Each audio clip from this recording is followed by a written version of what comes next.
Voici Robert de Léotoin d'Anjony, marquis de son état mais également guide au château d'Anjony que vous avez décidé de placer en 6e position de votre classement.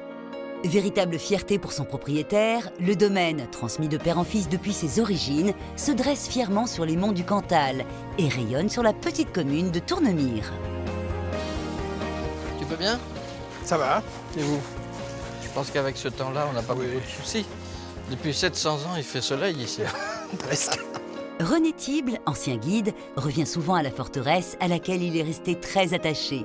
Une forteresse qui a d'ailleurs des petits airs de déjà-vu. C'est notre aïeul Louis d'Anjony, Louis II d'Anjony, qui l'a fait construire, avec l'autorisation royale, naturellement, parce qu'il avait vu Vincennes. Il a dit, c'est ça qu'il me faut pour l'Auvergne.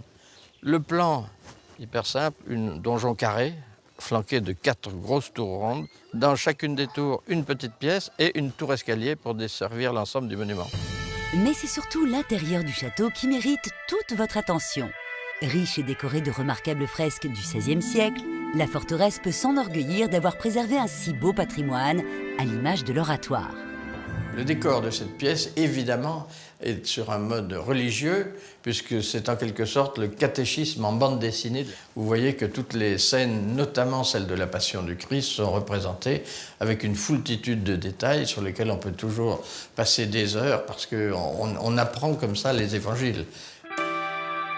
Une bande dessinée doublée même d'un véritable guide informatif sur le mode de vie de l'époque. Moi, j'aime bien aussi le détail des vêtements, qui est caractéristique de l'époque des fresques et non pas de la Passion. Également, au niveau de la scène, on a une reconstitution de ce que pouvait être un repas à l'époque, avec des tréteaux. On peut imaginer que notre aïeul de l'époque était Pierre d'Anjony, qui se trouve dans la petite fenêtre qui surveille Ponce Pilate, qui est en train de se laver les mains, prenait ses repas de cette façon dans la salle du château. Ces fresques sont donc un témoignage rare des us et coutumes du château, ce qui ne lasse pas d'émerveiller René. Je trouve que la chapelle d'Anjony est vraiment un lieu exceptionnel. Et René n'est pas le seul à trouver ce château spécial. La beauté du site et de son village a été source d'inspiration pour le petit écran. Le village a servi de décor au feuilleton Les Brigades du Tigre. C'était un épisode qui s'appelait Le village maudit. Maudit n'est certainement pas le mot qu'utiliserait le maire du village. C'est un très joli château, c'est un château vivant. Il domine, et c'est vrai que c'est un château qui est magnifique. Magnifique et vivant. Aussi vivant que Jean-Pierre, maire, mais également éleveur de vaches Salers, qui a le privilège de travailler sur les terres du marquis. Les domestiques qui travaillaient pour monsieur le marquis sont partis à la retraite et il a décidé de louer son exploitation à des agriculteurs du coin. On a fait marcher avec monsieur de Léotoin et c'est pas si mal que ça parce que depuis, nous formons un couple indissociable. Un petit regret, c'est qu'on avait un deuxième château, vous êtes au courant, château de Tournemire, qui était juste à côté. Si on avait pu le conserver, vous vous rendez compte? Ah oui, oui. On aurait monsieur de Léotoin avec son château et Coup double. 2 châteaux à Tournemire, impensable et pourtant bien vrai. Au Moyen-Âge, 2 grandes familles règnent sur le village. Jaloux les uns des autres, ils se livrent une guerre sans merci, jalonnée d'assassinats et de duels, jusqu'à ce que l'amour frappe à la porte. Entre les familles Anjony et Tournemire, il y a eu un tas de duels, de meurtres pendant bien des années. Et puis un jour, un fils tombe amoureux de la fille de l'autre famille. Et enfin, tout rentra dans l'ordre. Un mariage unit les 2 clans et des querelles vieilles de 2 siècles s'achèvent enfin.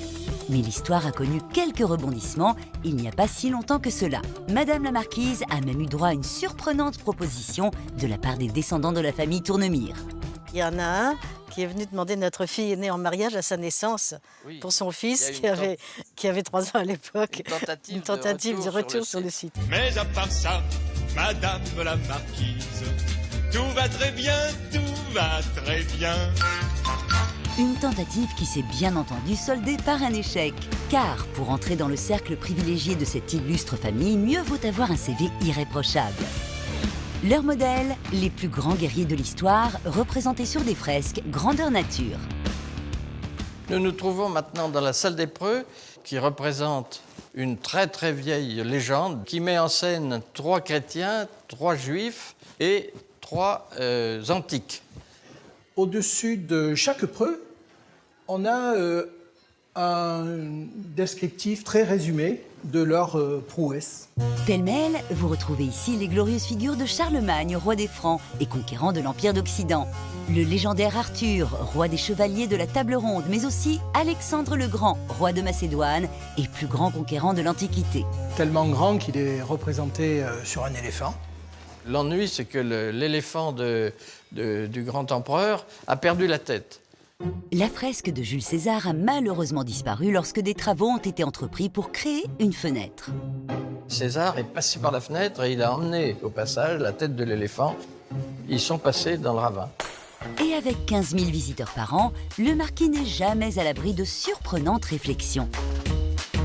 Et un jour, un visiteur a dit à sa compagne « J'ai appris beaucoup de choses aujourd'hui. Je ne savais pas que César était mort défenestré. »